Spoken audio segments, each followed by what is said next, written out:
Chapter 8. Social Class in the United States. There are the poor and the rich, and then there are you and I, neither poor nor rich. This summarizes the level of consciousness most Americans have regarding social class. The fact is that sociologists have no clear-cut, agreed-upon definition of social class. However, most sociologists adopt McWeaver's components of social class, defining it as a large group of people who rank close to one another in terms of wealth, power, and prestige. Wealth consists of property, what we own, and income, money we receive. Wealth and income are always not the same. A person may own much property yet have little income, or vice versa. Usually, however, wealth and income go together. Power is the ability to carry out your will despite resistance. Mills coined the term the power elite to refer to those who are big decision makers in U.S. society. They share the same values, belong to the same clubs, and reinforces each other's worldview. Prestige is the respect or regard people give to various occupations and accomplishments.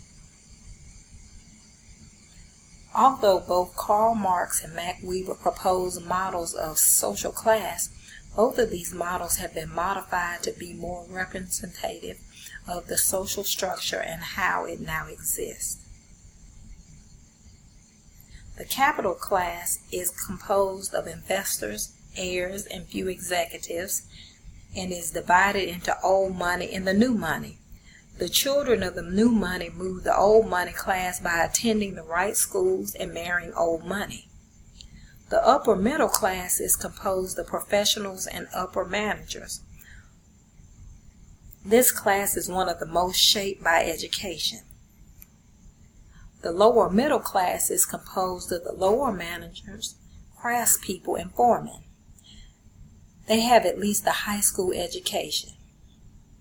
The working class is composed of factory workers and low-paid white-collar workers. Most have high school educations.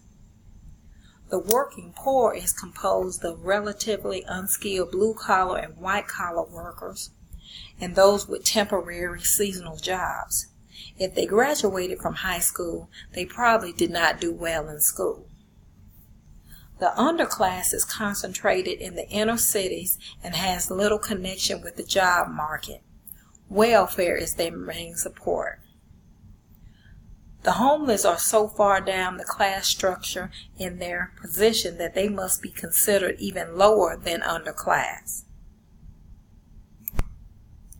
The lower a person's social class is, the more likely that person is to die at an earlier age than the people in higher classes. This is true at all ages. Social class shapes our lifestyles, which affect our health. Also, since medical care is expensive, the higher class receive better medical care despite government aid to the poor. The result is a two-tiered system of medical care. Mental health is worse for the lower class because of stresses associated with their class position. Social class also plays a role in family life. Education levels increase as one moves up the social class ladder. All aspects of religious orientation follow class lines. Social classes tend to cluster around different denominations. Political views and involvement are influenced by social class. The rich and the poor take different political paths, with people in lower social classes most likely to vote Democrat, while those in higher classes vote Republican.